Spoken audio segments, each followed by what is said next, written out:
Alright guys, so you are tuned into the Vault of Doom episode 8.75, and I am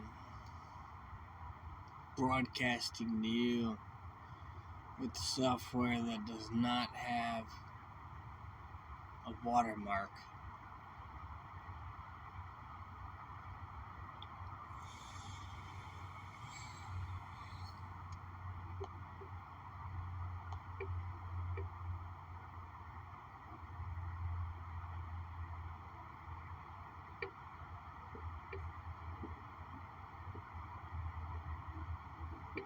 That said,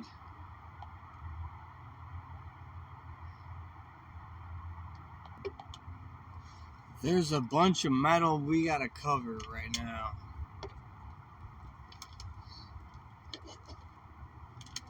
And let's start with cattle decapitation.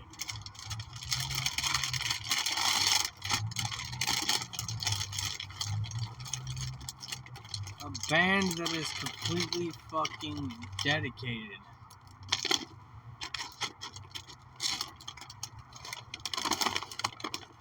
to not harming animals.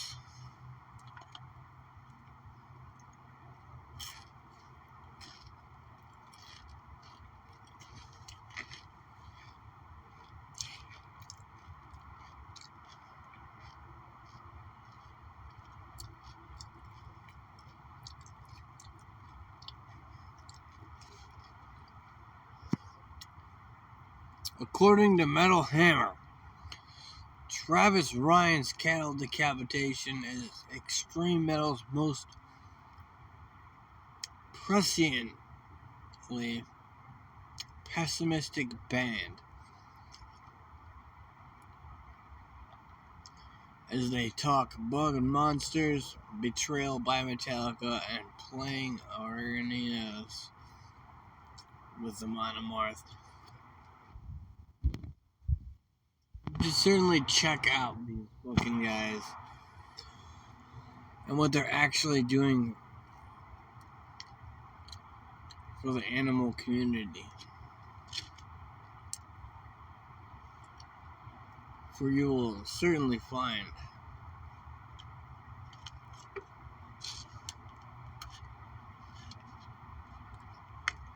a whole shitload and lots of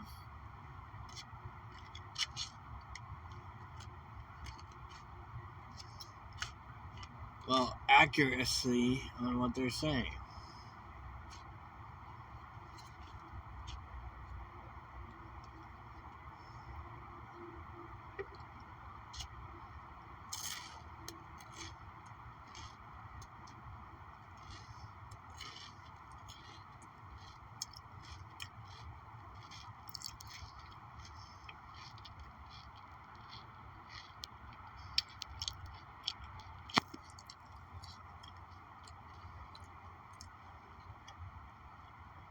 So according to Metal Hammer, the support that they were given on last year's Terracite album were 1,000+ % capacity. Impressive for a band as nasty as Cattle Decap. Was it your most successful ever? They said 2022 was the worst year on record personally, but it ended rather amazingly, with the band playing our first arena's opening for Amon Amarth. It set the tone for 2023, which was nothing but insane shows on the heels of our new album.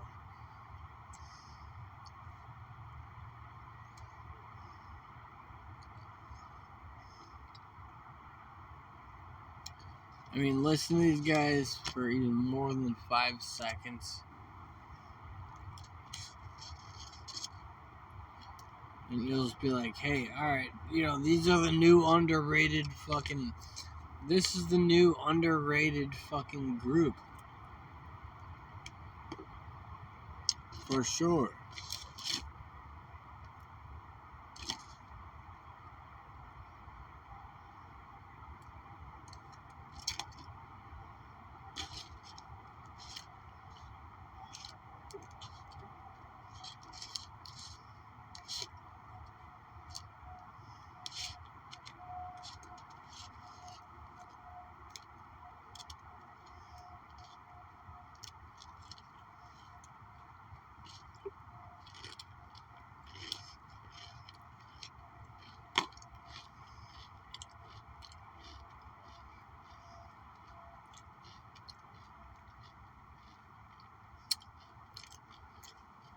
And then Metal Hammer asked, how did cattle decapitation blow up to the point of playing arenas? They said, I don't know if there's any real answer. For lack of a better example, I've been calling it Doom. The Doom EP effect. It's not the Job for Cowboys 2005 Doom EP was this magnificent piece of art. What I witnessed was a band pursuing the benefit of timing in the form of fucking golden key to the city. Them and Suicide Silence exploded, and it appeared to be of a generation of kids where it hit them all at a certain time in their lives and just popped. We're seeing it again now with this.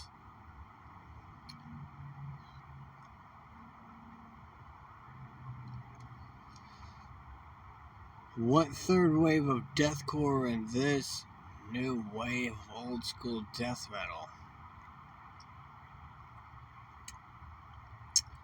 And I hit with that commentary side again. 2019's Death Atlas grieved the end of the world. Where did you even start picking up with their side after that? Big monsters, bug monsters. See the human cockroach hybrid of the cover. Death Atlas is our most important album musically. But Terrasite blew the doors open from all that misery to finally have some fun, concept-wise, and some slightly more upbeat bangers. Your unclean melodic vocals are pretty legendary at this point. What does it take to maintain that voice? A warm-up. I learned from Trey Anastasio from Fish. He used a straw that you put in about 3 inches of water in a bottle. You blow it into it while doing this regularly, really dome high to low and back again spectrum. People are just not used to hearing vocal melody over a wall of black and progressive death grind or whatever the hell you call this stuff.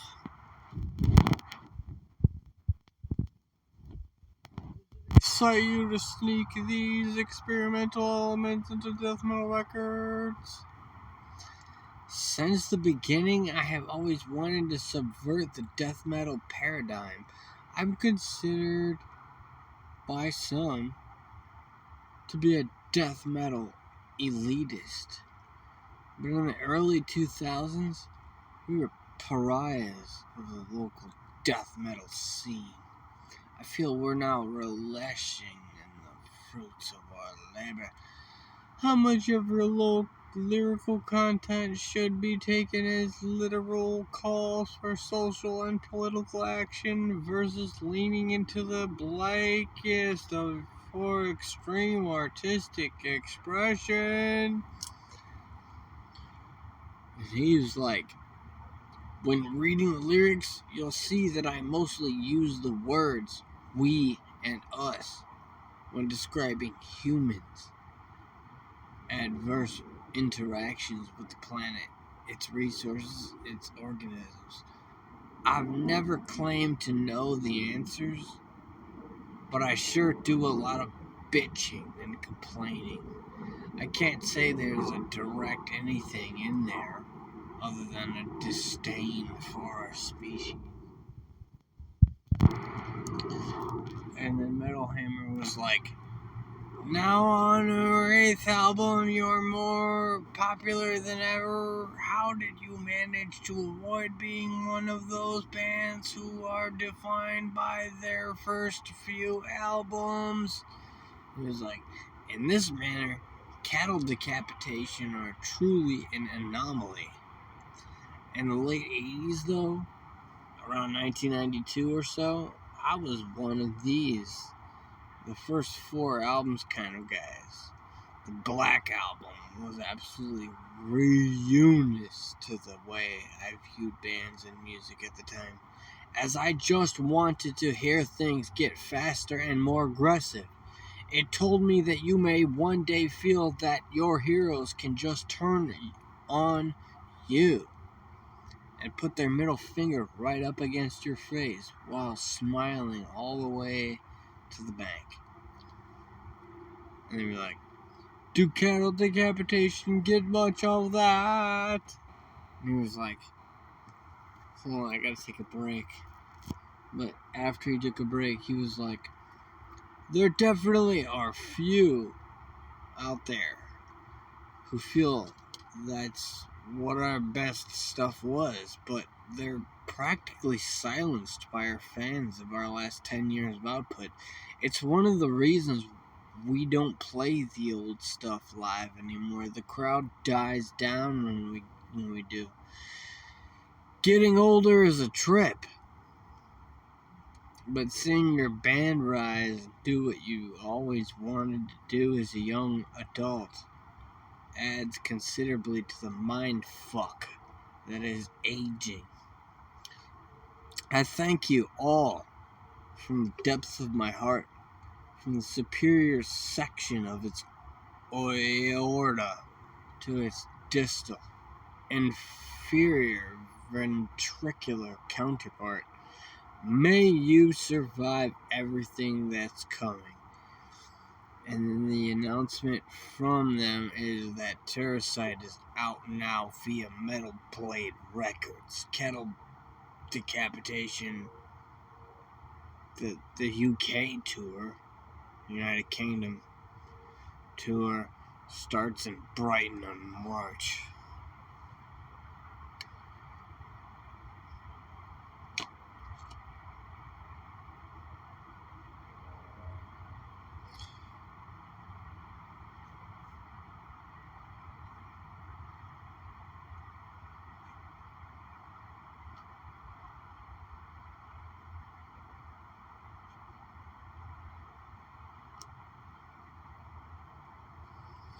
Alright guys, let's check out the old Twitter. See what's going on down here. So I just gotten word from Jamie Jossa today about Monday night, March 25th podcast party, sitting on back-to-back episodes of Daughtry and Marty Freedom, 6 p.m. to 8 p.m. Eastern Standard Time. Now that's some fucking shit, man. That's some fucking shit. Check that fucking out. Looks like he is... Let's pop on in and see what the fuck is going on. That's his Patreon. That's fucking Jamie Josta's fucking Patreon. Looks like I have to check that out, man. And just like look into that a little bit further. But on down below here we have from Mysticum Industrial Black.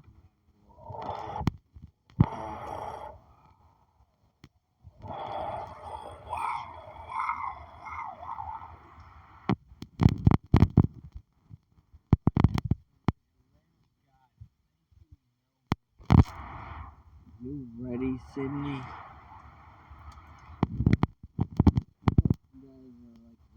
Show me that. Yeah, show me that fucking orgasm, man. That's what I call that fucking extreme metal orgasm. These guys, we undercut and completely undermine fucking American extreme metal artists. That's for certain, dude. You couldn't fucking cut that with a knife if you had a fucking buck knife. You know what I'm saying? It's like these kids nowadays, they fucking hear the word buck knife and they're like, oh, that's just a term to them, you know, it doesn't fucking actually mean anything. Buck actually makes a knife.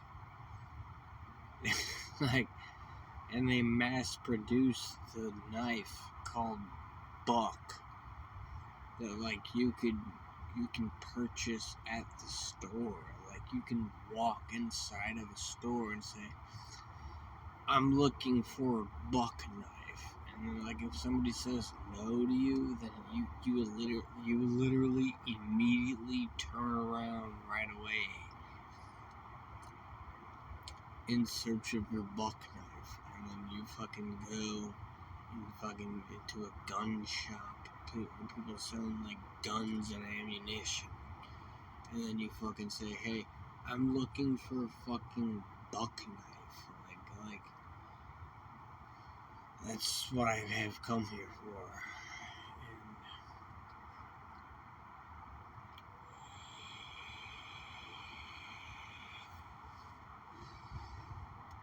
And meanwhile, this fucking guy's jamming the fuck out on bass, right? 6-string bass. Yeah, 6-string bass. And then here's Mark and his Les Paul, his Gibson Les Paul. Is that a Gibson? Did I see the fucking Gibson? Yeah, that's a Gibson. And, oh, look at all the badass art right behind him and shit. And then fucking, yeah.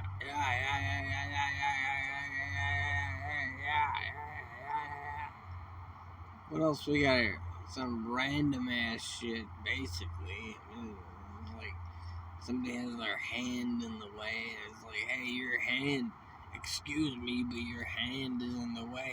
It's like, I can't fucking deal with the fact that your hand is in the way of me and my commentary of fucking... I guess basically I'm just making fun of all podcasters, you know what I'm saying? Like, anyway, here we go. Emperor, Wrath of the fucking Tyrant. And then, what is this? You know what I'm saying? What the fuck is this though? You know, it's like the same exact fucking thing that motherfuckers were like already knew. It's like, alright, now I'm stepping into the fucking political fucking territory. Dark Throne, fucking Soulside Journey and shit. Like, what are they doing? What the fuck are they doing? They're just walking down fucking a frozen lake. Like, oh, good for you. You can walk down a frozen lake. Like, I feel the same exact way as if I was, bombarded and intimidated by a loud fucking rice burner or some fucking loud car that was like souped up with some fucking fuel injected fucking twin turbo fucking, you know, if I had any actual equipment that really were adequate for fucking, you know, being fit for fucking street racing, like illegal street racing and shit like that. Like, I don't know what the fuck that has at all to do with Dark Throne or fucking Emperor. But let's keep on scrolling anyway. And here's Heel Long and a bunch of other shit that it's not gonna show me. So the feed is the feed, and that's what the fuck the feed is, and we're done with that, and then let's go ahead and, well, there really isn't any other feed. It turns out that that exact moment happens to be the end of now, so that's the end of 8.75, and mickeygemineye, this is the Vault of Doom. See you guys on episode motherfucking 9, you bitch ass motherfuckers.